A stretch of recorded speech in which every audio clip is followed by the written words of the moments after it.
taken the bus on the Pilot quite a few times. It's very fast. It's much faster than my normal commute. In a typical situation like at 8:30 in the morning, this could take 20 to 30 minutes to go a mile and a half.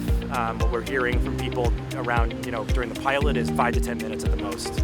It's amazingly fast. We feel safer for the cyclists that we see riding next to us, and all around it seems to have been a great success. On this corridor between Roslindale Village and Forest Hills, there are about 19,000 bus trips every day.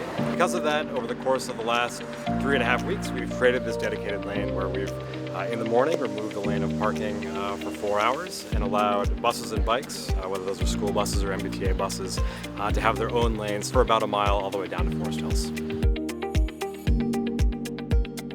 We were formed about 3 years ago. One of the first things we started pushing for was this bus lane because we know how many people commute up and down this stretch of Washington Street every day. And we didn't really know the numbers, but once we found out that it's something like 60% of the people going through this corridor in the morning peak are on buses, we knew this was a great idea that we should keep pushing. We worked with community members and put them in our classic orange t-shirts to go talk to their neighbors and say, hey, do you want better bus service? And when you're talking to your neighbor, you're willing to listen. And we had hundreds of people reaching out to the mayor asking for better bus service. We love this. This is actually part of our daily commute, and so the two boys and I get on every day and go to Forest Hills and catch the orange line from there, and the difference has been huge. They move much faster, like I said, because they don't have to flow back into the traffic, the main traffic, so they have their own lane, so it is moving much faster. It moves things quicker. It not only helps move the buses, the MBTA buses quicker, school buses, and then it also helps with the regular car traffic that doesn't have to deal with buses in the same lane. So it's really a win-win all around. One thing that I think is really important about this pilot is that it challenged perceptions of this corridor. So this pilot helped us discover how many parking spaces are truly needed in the community and how much space we could allocate to buses and bikes. A lot of school buses are using it. Quite a few cyclists are using it. I've biked it quite a bit as well. It's been very safe to ride in. I've had no issues with the buses. They seem very well trained.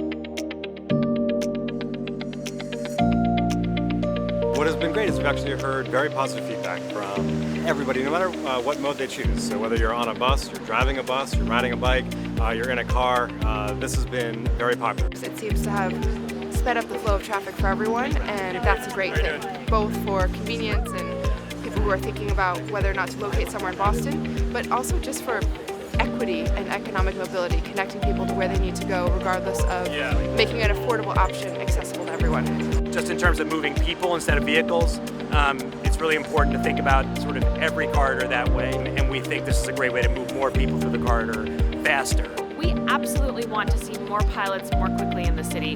What we've learned through our Better Buses report is that 4 or 5 corridors with simple improvements like these could improve bus service for 100,000 people in the city. Our city is changing, and we need to try new things to move more people, and without that political will to try things that may seem hard or may seem unpopular, we're not going to get better bus service.